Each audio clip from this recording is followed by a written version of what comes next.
Thank you very kindly, my friends. As I listen to Ralph Abernathy and his eloquent and generous introduction,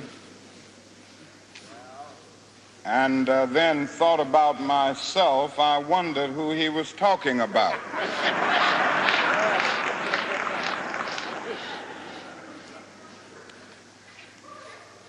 It's always good to have your closest friend and associate to say something good about you.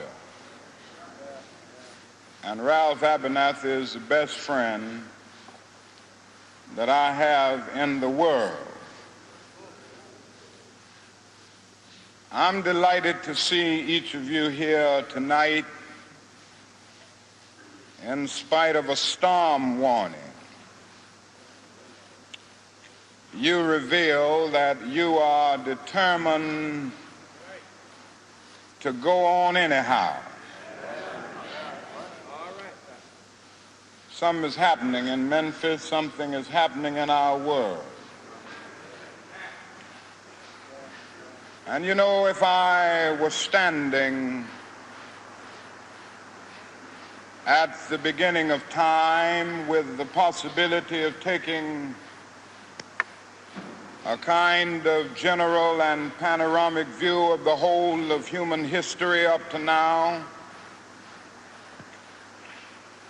and the Almighty said to me, Martin Luther King, which age would you like to live in? I would take my mental flight by Egypt. And I would watch God's children in their magnificent trek from the dark dungeons of Egypt through, or rather across the Red Sea, through the wilderness on toward the Promised Land.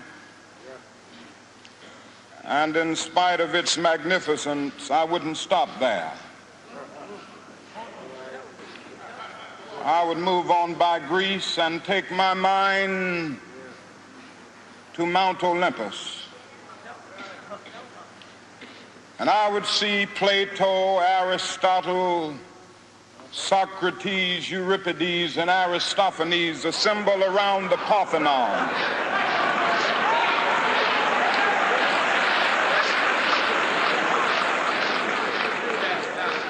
And I would watch them around the Parthenon as they discussed the great and eternal issues of reality, but I wouldn't stop there. I would go on even to the great heyday of the Roman Empire. And I would see developments around there through various emperors and leaders. But I wouldn't stop there. I would even come up to the day of the Renaissance and get a quick picture of all that the Renaissance did for the cultural and aesthetic life of man, but I wouldn't stop there. I would even go by the way that the man for whom I'm named had his habitat. And I would watch Martin Luther as he tacks his 95 Theses on the door at the Church of Wittenberg, but I wouldn't stop there. I would come on up even to 1863 and watch a vacillating president by the name of Abraham Lincoln finally come to the conclusion that he had to sign the Emancipation Proclamation, but I wouldn't stop there.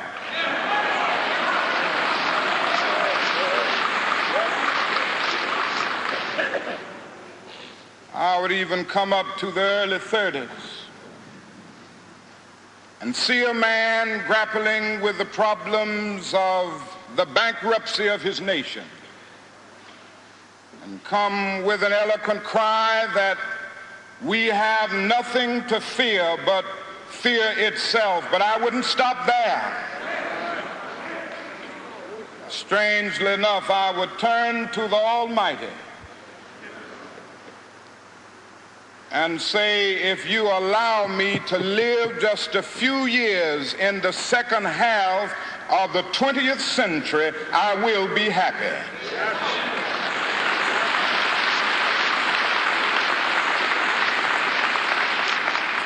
Now, that's a strange statement to make because the world is all messed up. The nation is sick.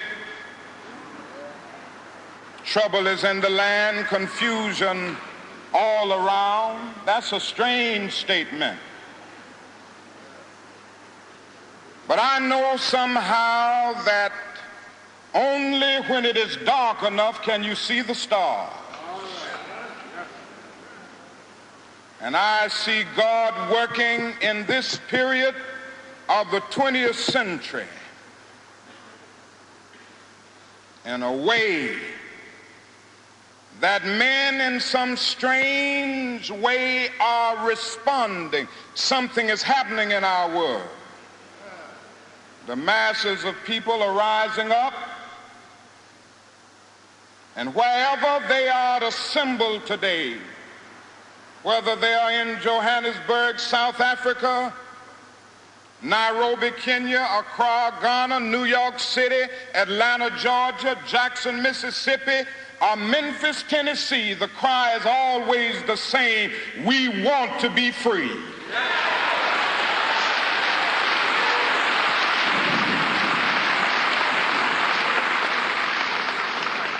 And another reason that I'm happy to live in this period is that we have been forced to a point where we are going to have to grapple with the problems that men have been trying to grapple with through history, but the demands didn't force them to do it. Survival demands that we grapple with them. Men for years now have been talking about war and peace, but now no longer can they just talk about it. It is no longer the choice between violence and nonviolence in this world. It's nonviolence or non-existence. That is where we are today.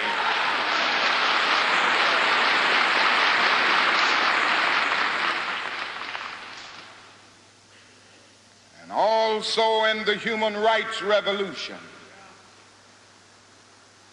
if something isn't done and done in a hurry to bring the colored peoples of the world out of their long years of poverty, their long years of hurt and neglect, the whole world is doomed.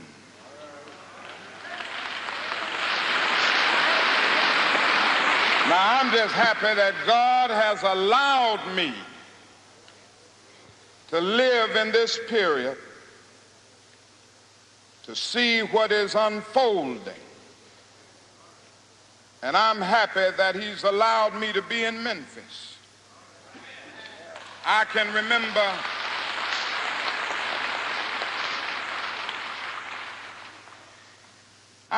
when Mrs. King and I were first in Jerusalem.